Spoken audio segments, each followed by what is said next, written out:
A solid sphere of radius 6 cm is melted into a hollow cylinder of uniform thickness அப்படின்னு சொல்லியிருக்காங்க. ஒரு solid sphere இதோட radius வந்து 6 cm அப்படின்னு கொடுத்துருக்காங்க. இதை வந்து மெல்ட் பண்ணி ஒரு ஹாலோ சிலிண்டராக மாற்றுறாங்க. ஹாலோ சிலிண்டர்னா இதுக்குள்ள சிலிண்டர் ஷேப்பில் ஒரு எம்டி ஸ்பேஸ் இருக்கும். யூனிஃபார்ம் திக்னஸ் இருக்குமா, இங்கே இருக்கிற திக்னஸ் வந்து ஒரே மாதிரி இருக்கும் அப்படின்னு சொல்லியிருக்காங்க. If the external radius of the base of the cylinder is 5 cm. External ரேடியஸ்னால் இங்கேருந்து இந்த வெளியே வரைக்கும் இருக்கிற ரேடியஸ். இது வந்து எவ்வளோ சொல்லியிருக்காங்கன்னா 5 cm அப்படின்னு கொடுத்துருக்காங்க. இதில் இன்டர்னல் ரேடியஸ் அப்படின்னு சொன்னால் இங்கேருந்து இது வரைக்கும் இருக்கிறது தான் இன்டர்னல் ரேடியஸ். இதை வந்து நம்ம ஸ்மால் ஆர்ன்னு சொல்லுவோம், இதை வந்து நம்ம கேபிட்டல் ஆர்ன்னு சொல்லுவோம். ஸோ எக்ஸ்டர்னல் ரேடியஸ் வந்து கேபிட்டல் ஆர், இன்டர்னல் ரேடியஸ் வந்து நம்ம ஸ்மால் ஆர் அப்படின்னு சொல்லுவோம். And its height is 32 cm. இந்த சிலிண்டருடைய ஹைட் பார்த்தீங்கன்னா 32 cm அப்படின்னு கொடுத்துருக்காங்க. Find the thickness of the cylinder. இந்த திக்னஸ் வந்து எவ்வளோ அப்படின்னு நம்மளை கேட்டிருக்காங்க.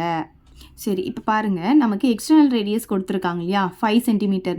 அப்போ இன்டர்னல் ரேடியஸ்னால் இங்கேருந்து இது வரைக்கும் இருக்கிறது தான் இன்டர்னல் ரேடியஸ். பாருங்கள், இங்கேருந்து இது வரைக்கும் இருக்கிறது தான். ஸோ இது வரைக்கும் இருக்கிற ரேடியஸை நம்ம கண்டுபிடிச்சிட்டோன்னா அப்போ நமக்கு என்ன கிடைச்சிடும், திக்னஸ் கிடைக்கும். இதுதான் திக்னஸ் இல்லையா. ஸோ ஃபுல்லாக இருக்க இந்த கேபிட்டல் ஆர்லேருந்து இந்த ஸ்மால் ஆரை நம்ம மைனஸ் பண்ணிட்டா இந்த திக்னஸ் வந்து நமக்கு கிடச்சிடும். அப்போ நம்ம என்ன கண்டுபிடிக்கணும், ஸ்மால் ஆர் கண்டுபிடிக்க போகிறோம். ஸோ இப்போ மெல்ட் பண்ணுறாங்க அப்படின்னு சொன்னாவே இந்த ஷேப்புடைய வால்யூமும் இந்த ஷேப்புடைய வால்யூமும் ஈக்குவலாக இருக்கும். அப்போ எப்படி எழுதிக்கலாம்னா volume of sphere equal to volume of hollow cylinder. So volume of sphere formula பார்த்தீங்கன்னா 4/3 πr cube. Volume of hollow cylinder பார்த்தீங்கன்னா pi capital R square minus small R square H. இப்போ இது ரெண்டுத்துலேயுமே நமக்கு பை இருக்குது, அதை நம்ம கேன்சல் பண்ணிக்கலாம். 4/3 அப்படியே போட்டுக்கலாம். ஆர் கியூப், ஸ்பியரில் ஆர் பார்த்திங்கன்னா நமக்கு 6 இருக்குது, கியூப் சொல்கிறதுனால 3 டைம்ஸ் வந்து நான் 6 போட்டுக்கிறேன். இங்கே பார்த்திங்கன்னா capital R square, capital R நமக்கு தெரியும் 5 cm சொல்லிட்டு, அப்போ 5 ஸ்கொயர்னு போட்டுக்கலாம். மைனஸ் ஸ்மால் ஆர் தான் நம்ம கண்டுபிடிக்க போகிறோம். ஹெச் வந்து நமக்கு கொடுத்துட்டாங்க 32. ஸோ இப்போ பாருங்கள், இது 1 டைம், இது 2 டைம்ஸ் நான் கேன்சல் பண்ணிக்கிறேன். அப்போ என்ன வரும்னா 4 × 2 × 6 × 6. இந்த 32 நான் இங்கே டிவைடட் பையில் கொண்டு வந்துடுறேன். இங்கே என்ன இருக்கும்னா 5 ஸ்கொயர் மைனஸ் ஆர் ஸ்கொயர் மட்டும் இருக்கும். இப்போ 4 டேபிளில் இது 1 டைம், நான் 8 டைம்ஸ் நான் கேன்சல் பண்ணிக்கிறேன். இப்போ 2 டேபிளில் இது 1 டைம், இதை 4 டைம்ஸ் நான் கேன்சல் பண்ணிக்கிறேன். 2 டேபிளில் 2 டைம்ஸ், இது 3 டைம்ஸ். 2 டேபிளில் இது 1 டைம், இது 3 டைம்ஸ். அவ்வளோதான், டினாமினேட்டர் எல்லாமே கேன்சல் ஆகிடுச்சு. நமக்கு என்ன கிடச்சிருக்கு, 3 3s are 9.